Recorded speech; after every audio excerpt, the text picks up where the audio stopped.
Vamos ser sinceros, né? Muita gente pratica artes marciais pela saúde, pela disciplina, e tá tudo certo. Mas na sua essência, a gente está falando de combate. Sistemas de sobrevivência que transformam o corpo humano numa verdadeira arma.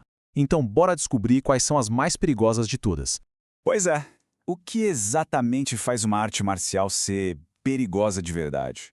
Não é só força bruta, não.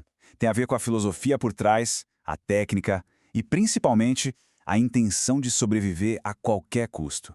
É neste universo que a gente vai mergulhar de cabeça agora.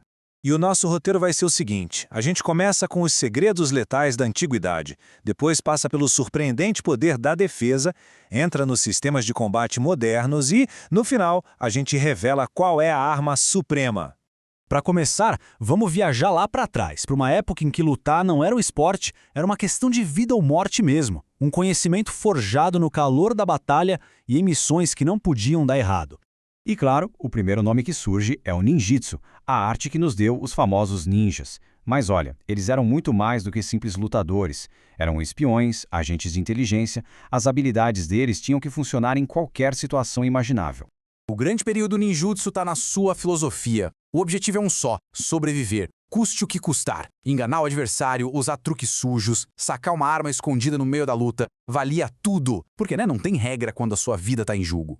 Agora a gente faz uma ponte para Índia para conhecer o Kalaripayattu. Essa arte é considerada por muitos como a mãe de todas as artes marciais.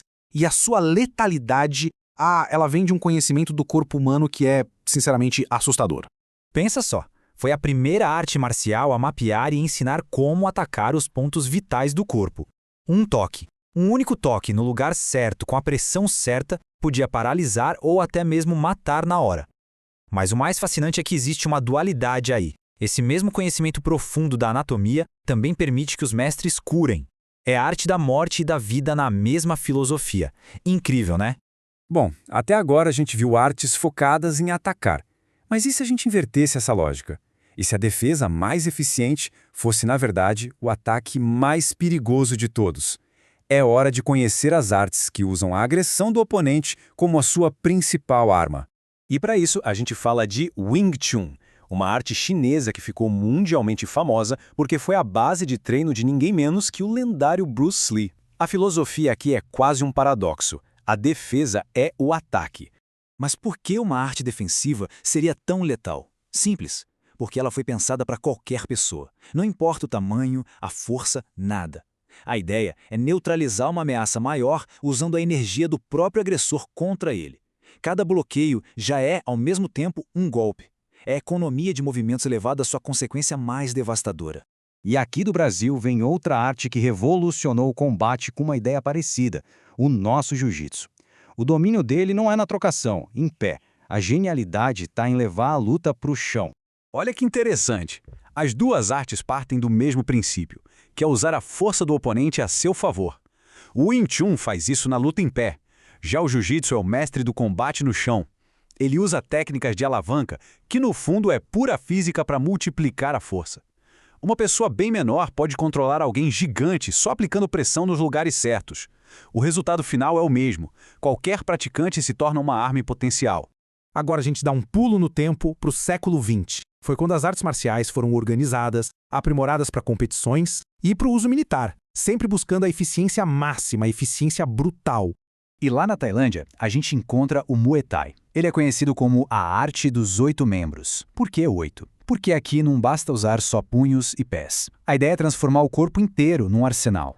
E que arsenal, hein? A gente está falando de punhos, cotovelos, joelhos e canelas, tudo usado com uma força e uma precisão que chegam a assustar. Para ter uma ideia do nível, os golpes de cotovelo, que são a marca registrada da arte, são tão perigosos, mas tão perigosos, que foram proibidos na maioria das competições. O motivo? Eram letais demais. Simples assim. E agora, 2 híbridos criados para eficiência máxima. Primeiro, o Sambo, de origem soviética, que quer dizer autodefesa sem armas, e foi feito para ser letal. Quem joga videogame talvez lembre do Zangief, pois é, a base dele é o Sambo. Depois tem o Sanshou chinês, uma vertente do Kung Fu que ficou famosa pelas suas finalizações. Eram tão rápidas e fatais que tiveram que mudar as regras das competições para evitar mais mortes. Ok, a gente já viu artes de espionagem, de defesa, de guerra, mas se a gente tivesse que escolher uma, só uma, como a mais perigosa de todas, aquela que está no topo da cadeia alimentar do combate, qual seria? A resposta talvez não seja exatamente o que se espera. Chegamos ao nosso ponto final, o momento em que todas as filosofias, todas as técnicas e estratégias se encontram para formar a expressão mais pura e brutal da luta que existe.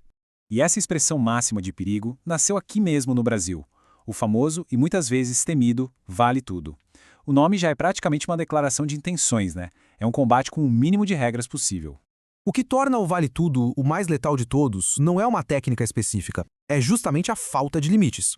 Ele não é o estilo, ele é um caldeirão onde todos os outros estilos se misturam. Imagina lutar com alguém que pode te atacar com a brutalidade do Muay Thai à distância e se você encurta te joga no chão com o sambo e te finaliza com o jiu-jitsu. Não existe zona de conforto. É um verdadeiro xadrez humano, só que onde cada peça pode se transformar em qualquer outra a qualquer momento. Depois dessa viagem pelo mundo das artes marciais, dos ninjas aos lutadores modernos, uma última pergunta fica no ar. No final das contas, o que é mais perigoso? A arte, o estilo ou a pessoa que o executa? Afinal, é a intenção e a habilidade de quem luta que transformam um simples movimento em algo fatal. Fica aí a reflexão.